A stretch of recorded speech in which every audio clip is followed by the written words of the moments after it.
This is a Geek Leader podcast, and I'm your host, John Rauda. This show is all about helping us grow as leaders, become better technologists, and improve our lives both at work and at home. I hope you enjoy the show and learn a lot.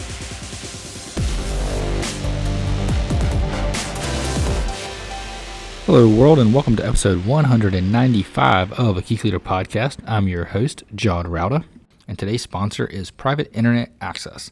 If you've ever surfed the web and wanted to do it securely, especially when you're traveling or using someone else's network, you definitely need private internet access. Private internet access allows you to have a secure VPN without them logging what data what you're doing, what transactions you're making, or anything like that, to connect to anywhere in the world. You can also change your default location so it appears as if you're coming from a different place. Why is this helpful, you say? If you're not doing anything nefarious, well, it's really helpful if you want to test DNS resolution from different places and different time zones. It's a really cool tool, and it's not very expensive at all. You can get plans starting at $3.99 a month, and you can find out more by going to ageekleader.com/VPN. Again, that's ageekleader.com/VPN. All right, Geek Leaders. Today on the show, I've got Dr. Robin Rosenberg, and she is the founder of Live in Their World. And we're going to talk about some really cool stuff when it comes to diversity and inclusion and virtual reality and how they can play together, and also to help me try to figure out if I'm doing the right thing as leaders, and hopefully it help you guys figure out if you're doing the right thing as leaders. Robin, welcome to the show. Thanks so much for having me, John. I'm really excited to be here.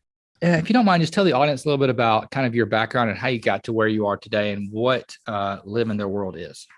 Sure.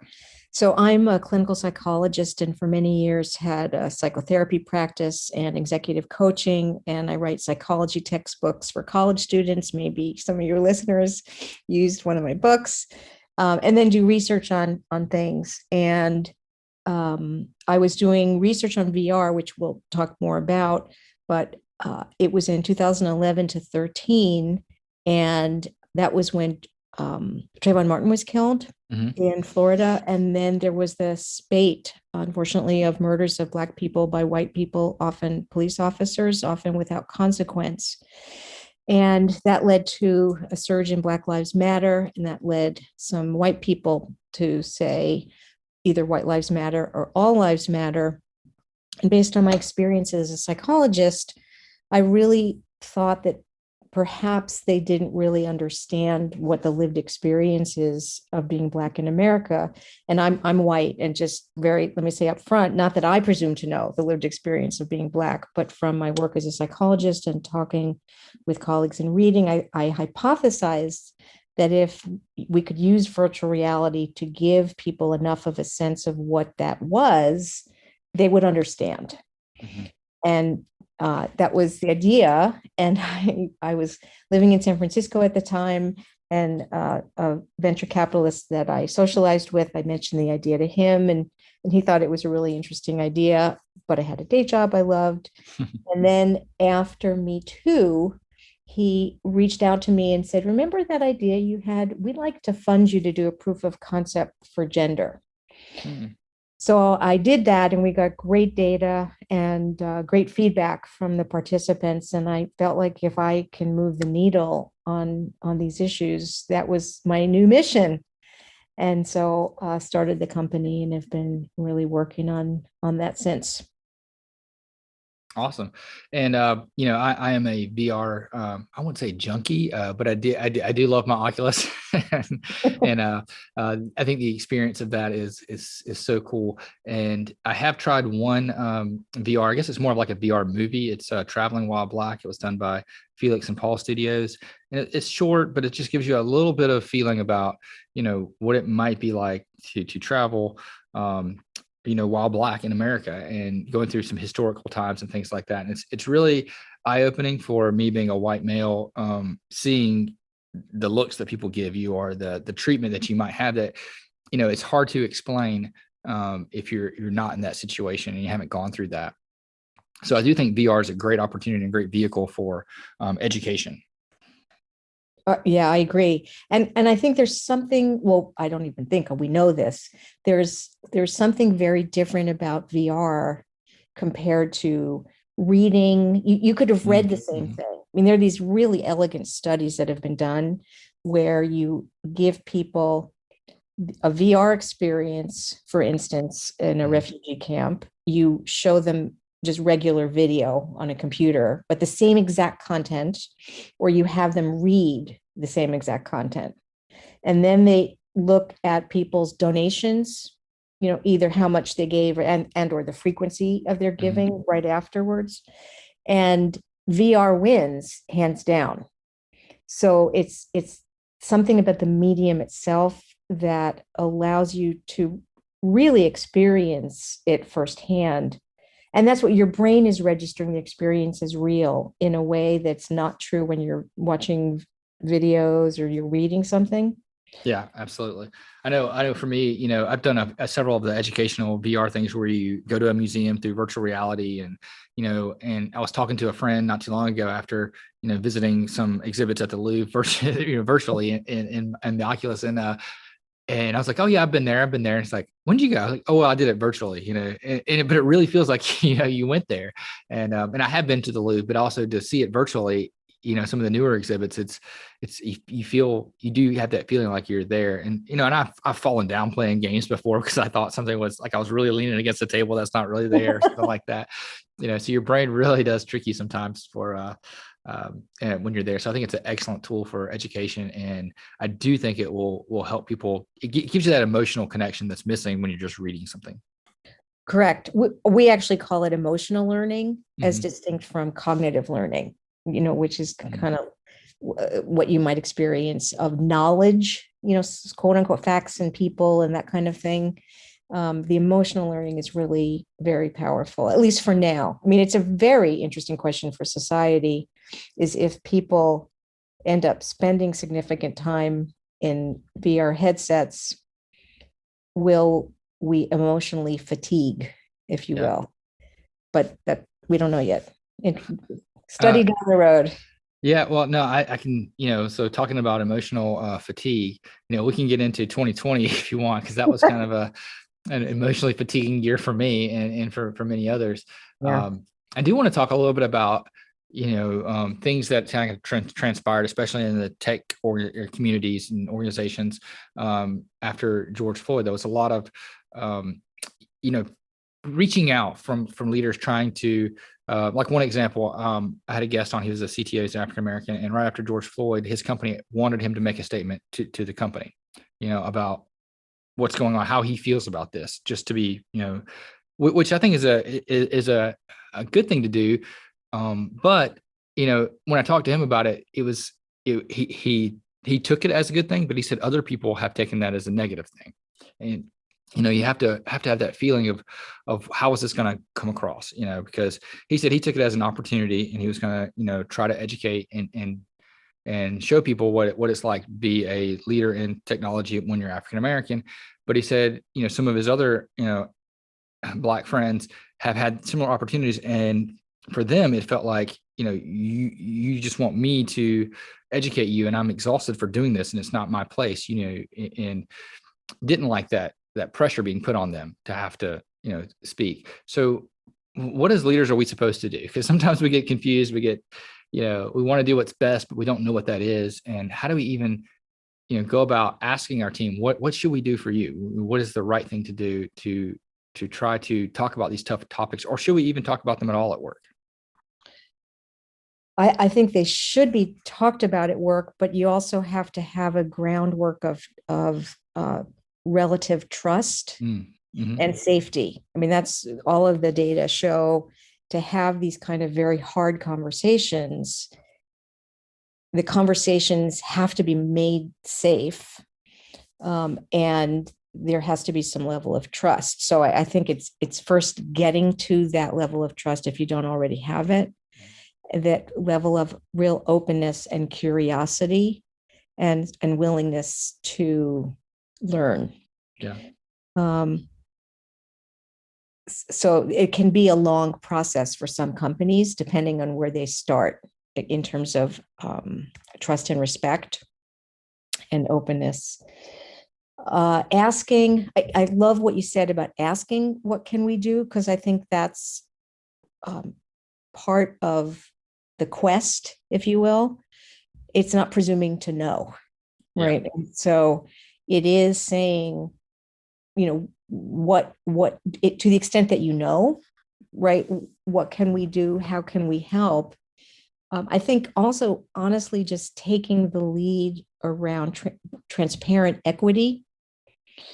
So Americans like fairness. I mean, I think we like to think that we're in a meritocracy, and you work hard and you'll be rewarded. And that's not actually the case, unfortunately. Um, some people are rewarded who don't work hard. Many people who work very hard are not actually rewarded commensurate to their efforts. And so it's not, even equity isn't enough. It's about the transparent equity, because that's when it really shows fairness. So I mean, we could talk about this at length if you like, but there are things you can do in terms of compensation packages to show transparent equity, to have benchmarks, to be very clear, what does it take for someone to be in a certain compensation band, right? And that everybody has to be in that band. And so if someone is bargaining really hard for a raise kind of outside of their band and you give it to them, then really rethinking, well, why that person and not anyone else, right? And if you're going to change the requirements for a compensation band, again, being transparent about that. Once you have transparency, that speaks to assuming that there's equity, that really speaks to the fairness piece. And then people really know what is expected of them. And that's only part of it, of course. So that's equity. And then there's inclusion. And inclusion is ultimately about respect. It's a different form of compensation. It's also about respect, but inclusion is a different kind of respect, where every person can contribute, and appreciating and being open to learning from each person and what they bring. That sounds easier than I think it is in actuality, because humans are complicated beings. Yes, we are. So someone who's long-winded, for instance, it might be really harder to be open and curious about what that person has to say, because the minute they open their mouths, we're kind of waiting for them to finish already. But so it's bringing that kind of humility, if you will, and looking for what is it that I can learn from each person, and what can they bring, what can they help the team, the organization, that we don't already know, or can deepen our understanding. So if we're going to talk about diversity and BIPOC in particular, or people who are Black, to sort of flow from Black Lives Matter and the awareness about systemic racism, it may be not, first of all, it's not having employees who happen to be Black become spokespeople around Black issues. And I think, for some people, like the guest that you had on your show, he was okay with it. And so the asking gets really complicated, right? Because if you ask, that's a loaded question, because what does it mean if I say no? And so it's about not presuming, right? So if you, what can a company do, right? If most of the execs are white, what can the company do with among its white leaders to really show support for diversity, for equity, for inclusion? And so that's where, if our CTO didn't happen to be Black, what would we do? So you can do this is what we're going to do. And by the way, we are open to any thoughts you have, right? So again, it's what you started out with, John, of asking the question and being open to the answer. Yeah. I think, I like your talk about, what you're saying about curiosity and, being vulnerable, but also curious about things, and asking what you can do. For me, when George Floyd happened, one of the things that I did is, I reached out to all the African Americans on my team individually, one on one, and asked, how they're feeling. Is there anything that I can do or should be doing to make things, easier, better? Is there something I'm doing wrong that I need to correct? And, I had a really good conversation with one person for, quite some time, where they vented, they talked about things, they opened up. It was, educational for me and good. And yet I had, other people where it was just like, I don't, it doesn't bother me. I'm not interested. I don't want to talk about it. And one person even said, I know you're here in New York. One person said, I'm from New York. I deal with a lot tougher stuff than this.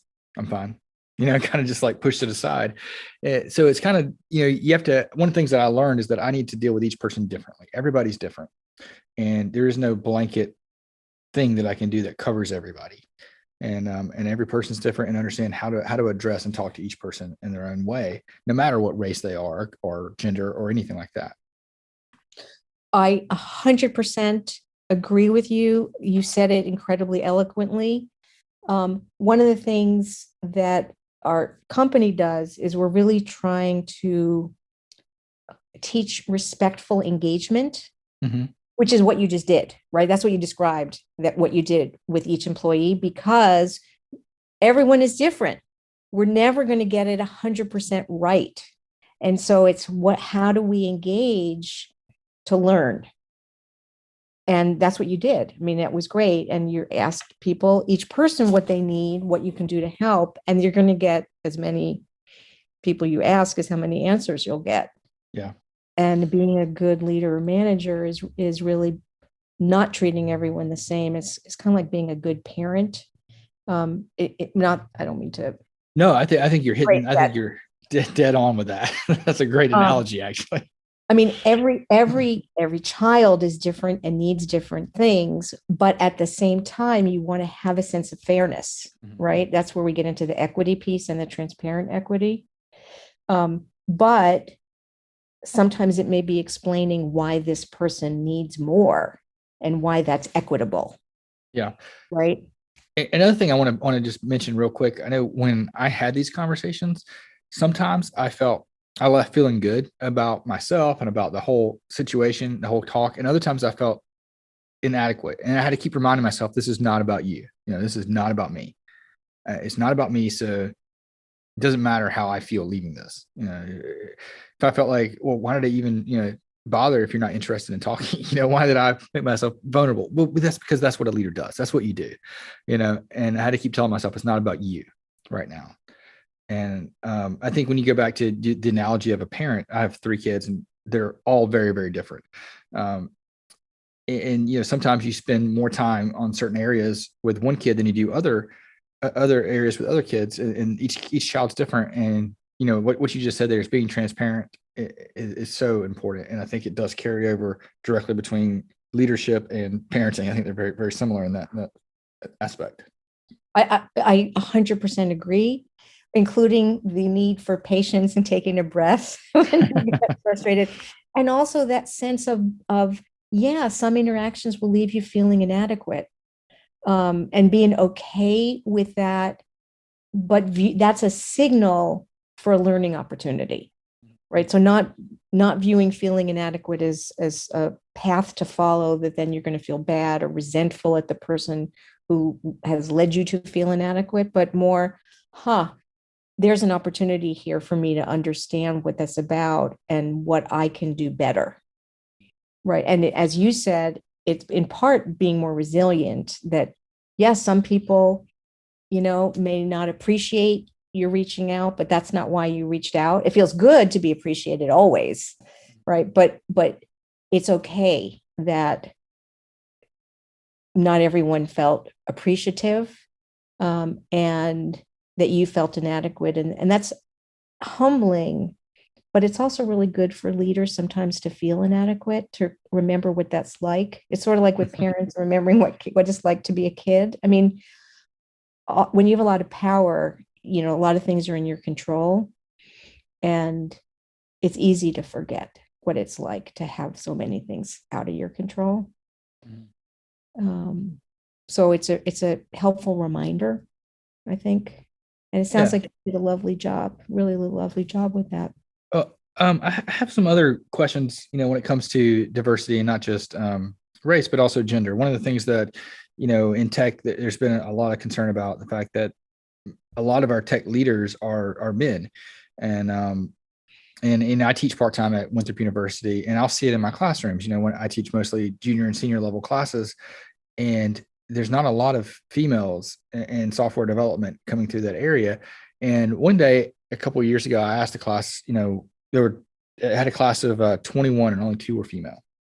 And I asked, where's the diversity in this class? Well, why don't we have more females? And one of the females actually said, well, I wasn't a computer science major at first. I was graphic design, but I wanted to be a computer science major. But my high school guidance counselor told me that it's hard for a woman in tech. So I needed to go the graphic design route. Wow. And, that shocked me and took me back, because I was trying to think, well, how as a technical leader can I help fix this problem? And my wife is in tech, so it hits home with me a little bit about diversity in tech, and how can I fix this? And I really don't know the answer to that. It's one of those things I struggle with, hiring and trying to be open to diversity, because I think diverse teams are incredibly valuable, especially from a technology standpoint, because everybody uses tech. So when you have a diverse group of developers creating that tech, it makes it more robust and usable for everybody. So I think it's an extremely valuable thing. But how do we get there when I don't know. I don't know what I'm asking exactly, but how do we get there? So both for gender and for people of color, they're the talent pipeline. People have talked about, I can't find people to hire, right? Who are either women or Black or Latino or Asian American. So you have to look at the whole pipeline from soup to nuts, so to speak. And it creates its own self-fulfilling prophecy a bit, because if the buzz is that being a woman in tech sucks, then women who might be STEM inclined will go somewhere else, because who needs that, right? Same thing. Women in tech is particularly true, which at least in Silicon Valley, it's hard, and the culture has allowed that to happen.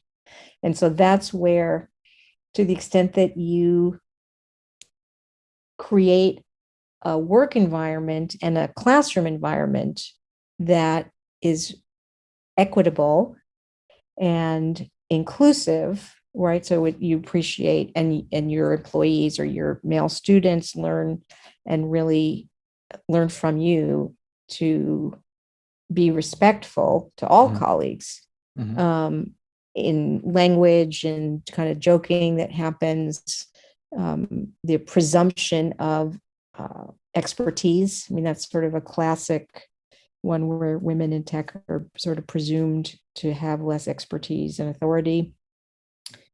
It creates an opportunity, because then those women talk about how great their workplace is, and that in turn leads people, other women, to be curious and interested and open to going into computer science or data science management or anything else in tech. So it's you have to start somewhere. So it's just figuring out where you can.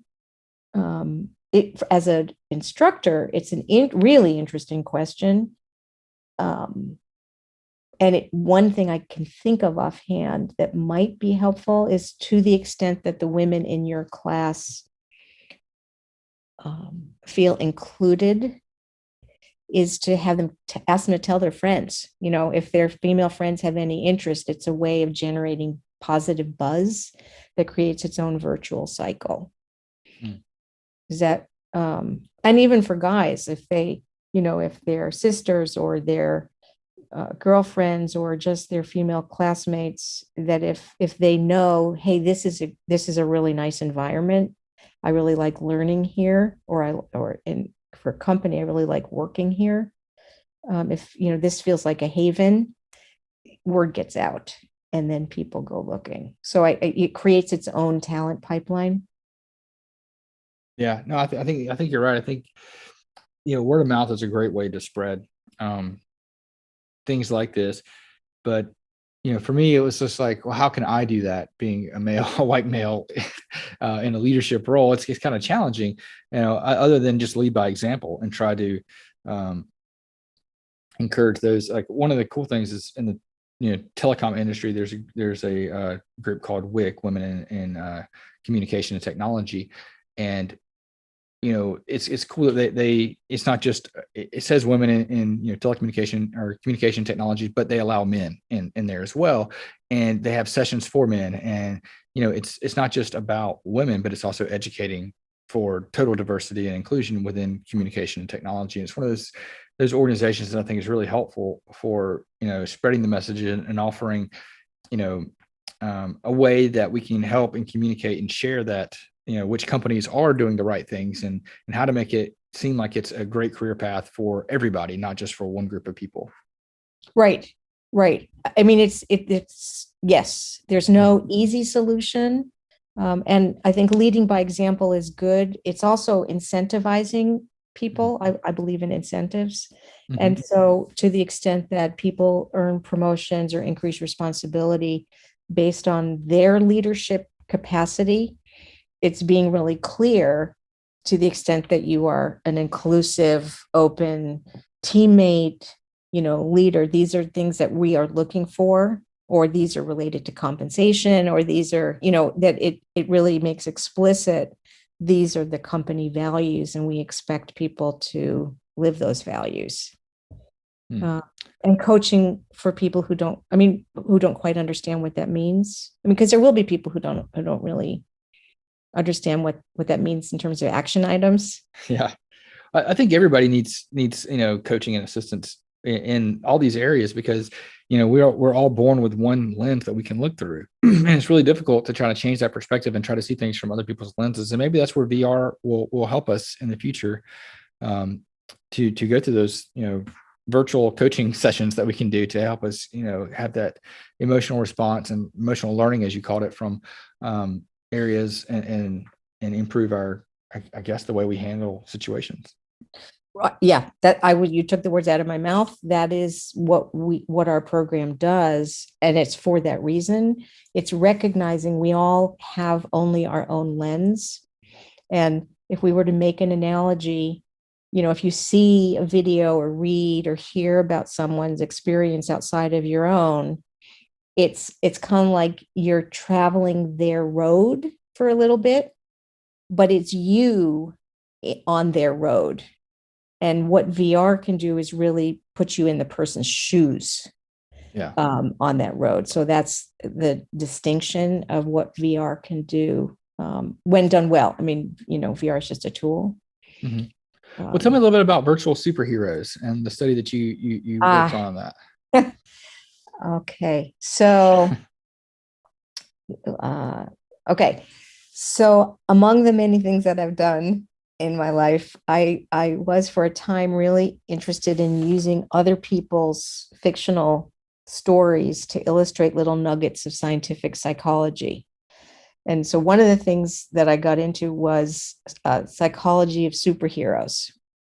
So I've written and authored a number of books, on the psychology of superheroes, and had the good fortune to organize a bunch of panels at the San Diego Comic-Con, including one that was the highlight, which is the Joker a psychopath? You decide. And we had a great panel. But so I had the good fortune to meet Jeremy Bailenson, who's a Stanford professor and one of the pioneers in the psychology of VR.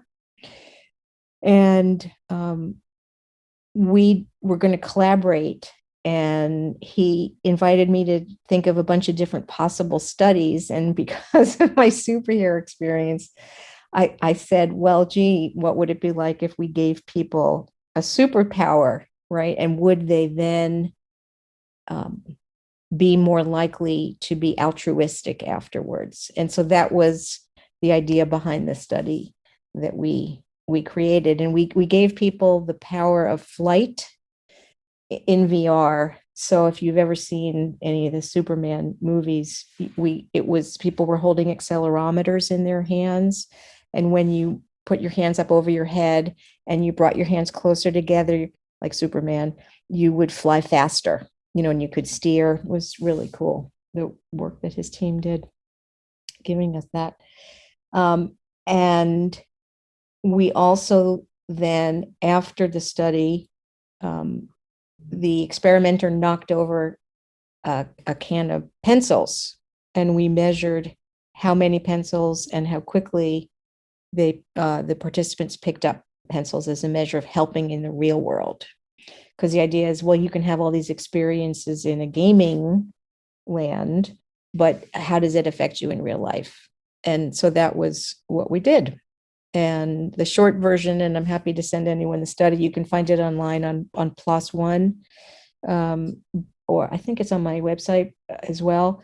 But it turns out that if you give people the power of flight, they were more helpful in the real world. That's the simple version.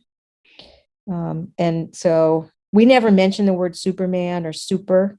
So, but nonetheless, allowing people to fly seemed to create in them some attribute of being superheroic. Cool. Yeah, I think it's a great study, and it's cool to show how, I don't know, just you can use VR for educational purposes, like we've been talking about. Right. I mean, VR, I got interested in VR in terms of using it for good, because I think, unfortunately, there'll be a lot of either neutral or even not so good. Yeah. VR is just a tool. And so fun fact that some of your listeners might find interesting. So the way I got into VR was through hypnosis. So about 25 or 30 years ago, I became certified in hypnosis as a way to help the people in my practice. And there's a thing in hypnosis, if anyone's been hypnotized before, where you have what's called a divided consciousness or dual consciousness, where you hold the reality of what you're experiencing in trance alongside knowing that your body is somewhere else, for instance, in my office, right? That you can hold both realities. And your brain, we know from neuroimaging studies, registers the trance experience as real, right? You with me so far? Yep.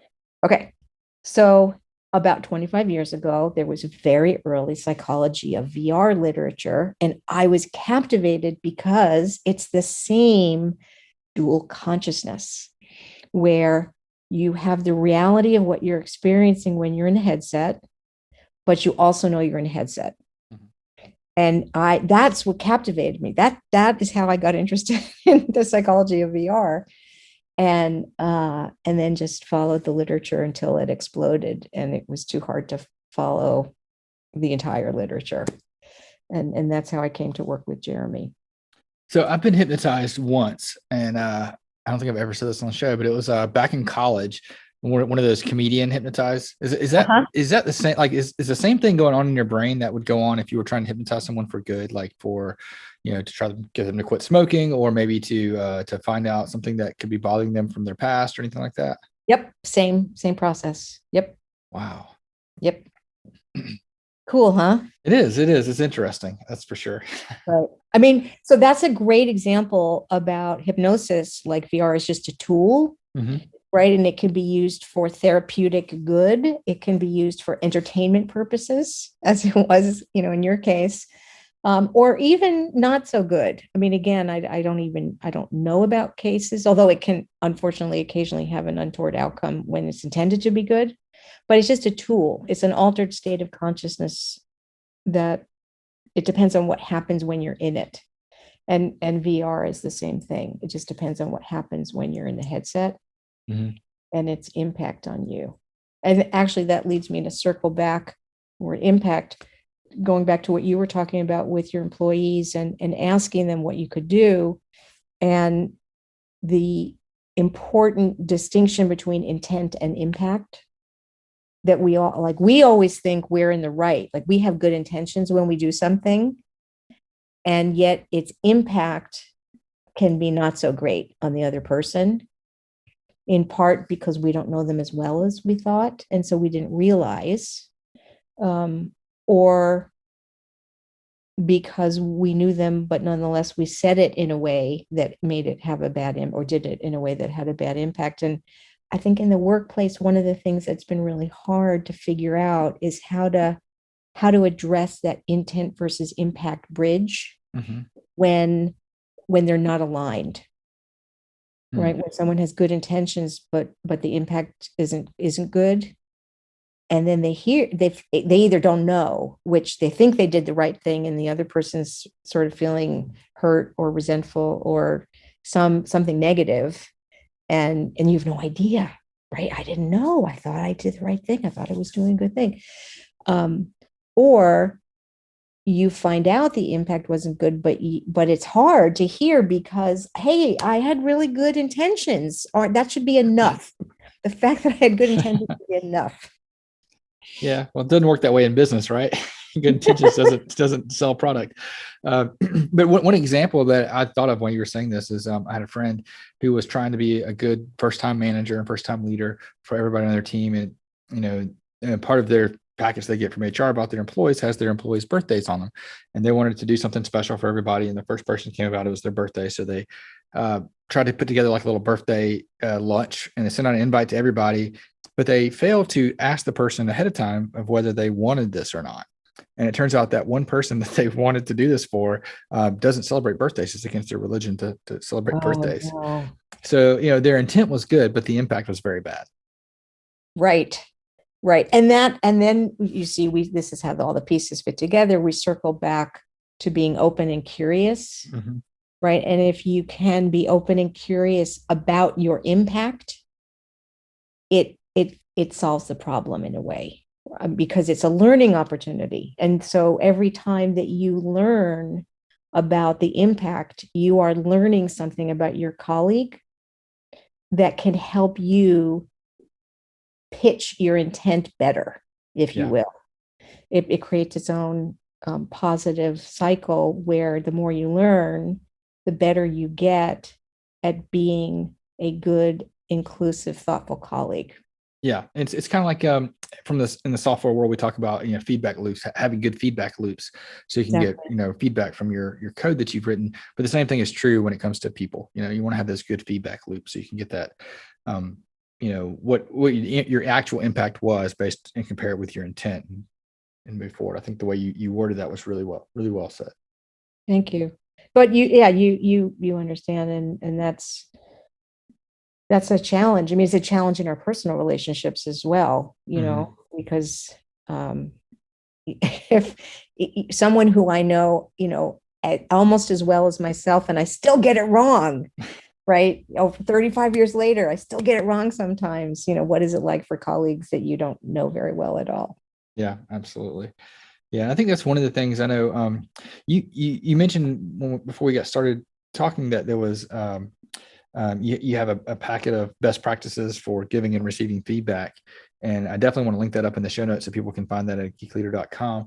But one thing that I've always done and kind of struggled with this at the beginning was receiving and giving feedback, because going back to what we talked about before, we only have our one lens of perspective, so it's a little challenging sometimes. And I would try a little tip that my mentor early on gave me was to try to put myself in that person's shoes the best that I can, even though it's not going to be perfect, but do the best you can prior to having those one-on-one conversations. So he recommended that I block out about 15 to 20 minutes before the one-on-one conversation to just think about what that person's day has been like so far.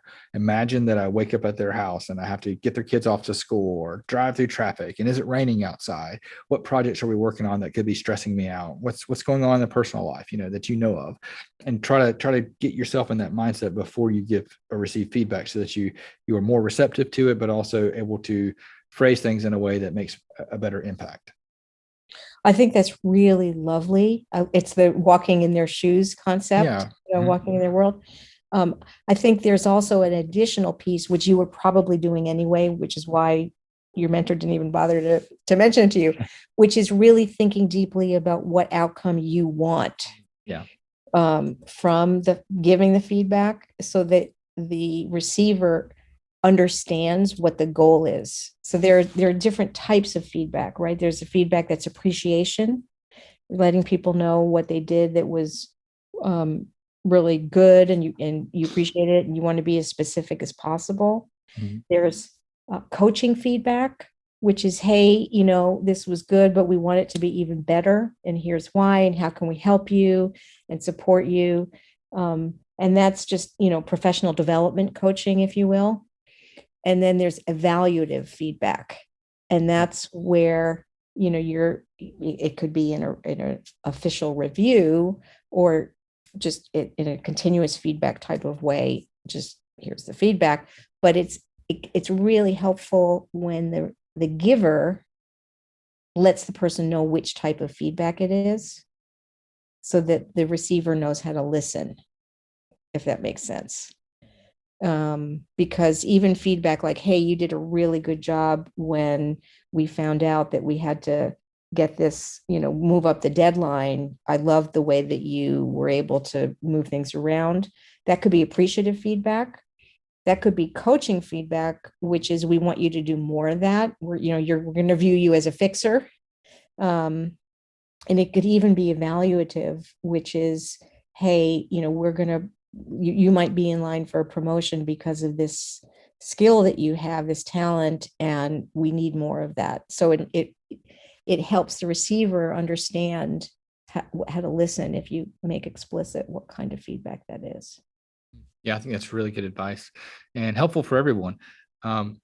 Well, Robin, I've had a really good time talking with you about this stuff, and hopefully our listeners have learned something. I do want to direct them to a section on your website that you have, Dear Robin. And I don't know if you would call it a blog or if it's more like a Q&A, but you have really good articles there that are very helpful. And I wanted to, just point people in that direction as well. Can you talk a little bit about that? Sure. It's a monthly column that I started because I was getting questions from people about, how can I handle in a more respectful way this incident at work? Mhm. And so we invite people, you can just anonymously submit your question online, and I answer it both in the specific and the general, and cite research where it's relevant, just to help people have a more respectful environment, because we spend so much of our time, if not physically at work, emotionally at work, and engaged in work. And our lives are just better when our work lives are better. So that's the goal, is just to help answer people's questions about incivility in the workplace. Thank you. I found them to be very helpful, especially stuff about like, remote teams and, diversity initiatives and things like that. It's the overall, it's very helpful to look through some of those things and get some, another perspective on how to handle certain situations. So definitely wanted to call that out, because it's one of those little practical things that are very helpful, and they're short reads. They're really easy to kind of go through and read them. Thanks. It's a pleasure to address those questions. So how can people find out more about the things that you're working on and maybe connect with you if they have more questions? Please reach out to me. I'm at liveintheirworld.com, or Robin, like Batman's sidekick, at liveintheirworld.com. If you want the white paper on feedback, just come to our website, either the homepage or our publications page, and under thought leadership, and you can just submit there, and you'll get a copy of that paper. Feel free to reach out. Happy to engage with folks and be helpful in any way I can. All right. Well, thank you so much. I really appreciate it. I thought it was an excellent conversation, and looking forward to talking to you again someday. That would be lovely. Thanks again. And I loved the examples you gave. Thank you for sharing those.